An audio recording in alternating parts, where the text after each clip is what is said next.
Peace and blessings, y'all. In this corner boxing 24. Good evening, good evening. How's everyone doing this evening? Hope everybody's doing well.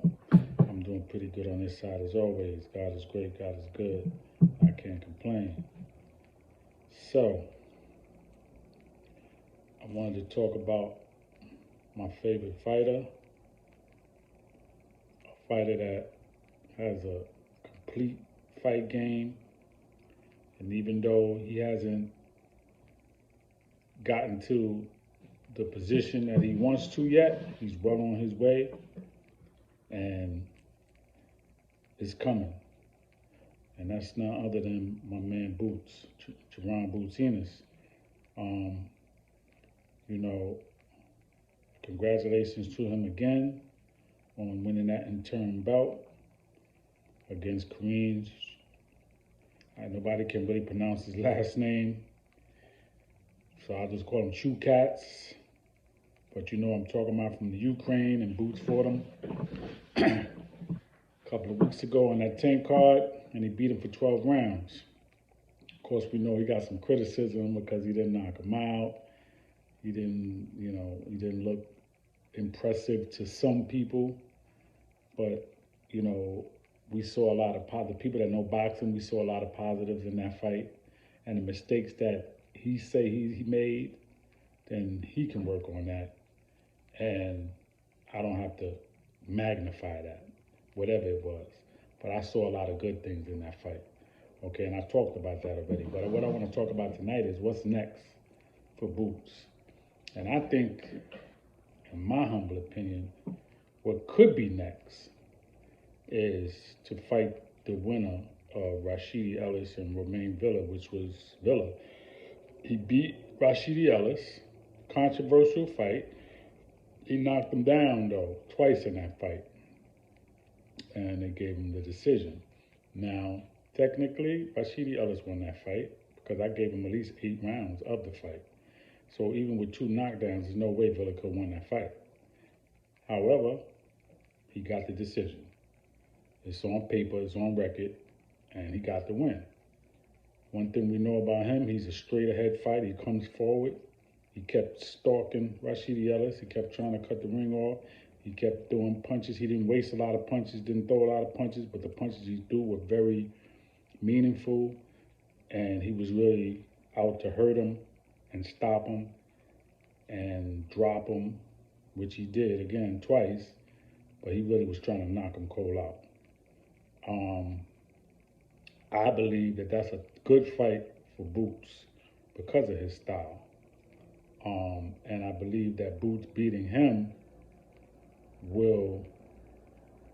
it's kind of a catch-22 because if he beats him, and he will beat him convincingly, I believe he will stop Villa.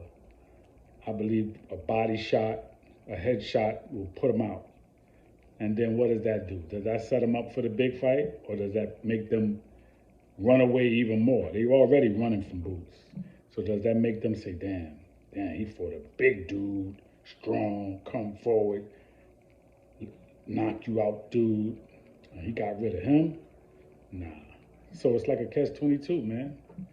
It's like, what can he do, man? At the end of the day, Boots just got to do what he does, man, and that's go in there, fight, hurt people, knock them out.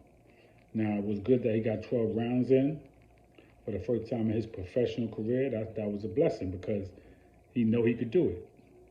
He could. And I'm not saying he didn't know he couldn't do it before that. I believe that he knew he could do it if he had to, because you train for 12 rounds. It just happened to be that he did it this time with a fighter that was moving, and didn't want to get hurt and didn't want to get knocked out no matter what. And so he had to go 12 rounds. But I just think it's good, training-wise, fight-wise, health-wise, to get that under your belt. That no matter what, even though you know you could do it, the people know, he could go 12 rounds. And the other fighters know that.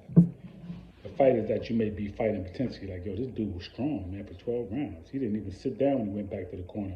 He stood up the whole time. He wasn't breathing hard. Mad stamina, good energy, So that was good to show others. something that he already knew about himself. But like I said, I think Romane Villa is a good fight for him as a comeback fight, because at the end of the day, Errol Spence and Keith Thurman might fight, and they're talking about May 27th, so that's basically going into June. This is January, so what Boots gonna do? Virgil Ortiz and Stanionis was delayed. That fight may not happen until April or May. So that means the belts are being held up by Spence. Crawford, we don't know what he's gonna do. And Virgil Ortiz and Stanionis, that's delayed. Rashidi Ellis might be trying to get a rematch with Villa, but that's not solidified yet, so why not go for that fight? And then if he loses, I mean, once Boots beats Villa, which I believe he will, if he beats him, he still could fight Rashidi Ellis, because Rashidi Ellis want to get that revenge regardless, just to say, yo, man, I could beat this dude, he shouldn't beat me. So, I mean, he still got some play coming his way. But I think that's a good fight for Boots, because at the end of the day, who else is he going to fight? Who else is he really going to fight right now? That's going to give him a challenge. I think a dude like this will give him a challenge because of his style, his straightforward, come ahead style, coming forward. I think that's a good style, strong, and he's going to really try to give it his all, not going to just give up. So I think that's the kind of fight that will definitely take his fight game, his career to another level. And again, they're going to do what they're going to do, they're going to say what they're going to say, but eventually they're going to have to fight Boots, man. All right, he got that interim belt now. He just got to keep fighting and putting himself in position. And hopefully this organization, the IBF, man, they'll say, you know what, enough is enough. WBA, WBC said enough is enough. You got to give up one of them belts, Spence. You're doing too much, man. You're going to fight at 154. And then what you going to do? You're going to stay up there? So if that's the case, if you knew you're going to do that anyway, then give up the belts. Because he got in his mind, see, he's mad at Crawford, because he's saying, well, Crawford had a plan anyway to fight Avanesyan. But to me, it's like, what's your plan? Is your plan to fight at 154 and then act like you're going to come out at 147 and go back up and stay there anyway? So then that means you're doing the same thing, if that's what Crawford did. So how could you be mad? I just don't see him going to 154 for one fight to come back to 147. He's already been saying he's tired of 147. He's tired of making that weight. It's hard to make the weight. So if you're going to make a move to 154, why come back down? You're going to hurt yourself. You're going to hurt your body doing that up and down, because you're not used to that. So I just don't see it. I just don't see doing that for one fight. And that shouldn't be allowed. If you're going to fight at 154, stay there. And let 147 take care of itself. Okay? You was unified. If you don't become undisputed and you're not going to fight Crawford at 147 and become undisputed, leave it alone, man. Move on. Y'all can fight at 154. And just settle who's the better fighter between y'all. That's it. There's nothing else to be said. Let Boots get his shot. Let him get his reign at 147.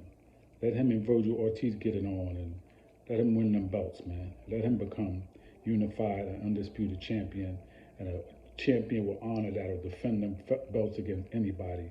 That's what the true boxing fans want to see. That's what I want to see. And I know that's what he wants to do. So that's what I got. I hope you enjoyed the video, the information. Everybody that's watching, please subscribe to the page, support me. I'll keep bringing good information, good content. Leave your comments and let me know how you feel, all right? Peace and blessings, y'all.